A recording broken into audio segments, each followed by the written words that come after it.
En Forcall, en la comarca de los Puertos de Morella, se encuentra el Hotel Palau del Sosset. Este hotel rural es un antiguo palacio construido entre finales del siglo XVI y principios del XVII, y ha sido remodelado manteniendo las características y la esencia de un palacio renacentista aragonés.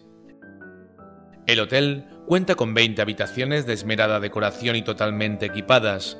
En ellas, como en el resto de instalaciones, se conserva la estética de la época y se han utilizado materiales nobles como la madera o el mármol.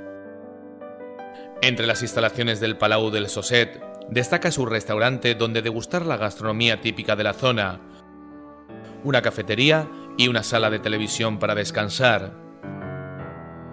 Pero para disfrutar plenamente del relax, el hotel cuenta con una zona de spa perfecto para acabar un largo día de turismo rural.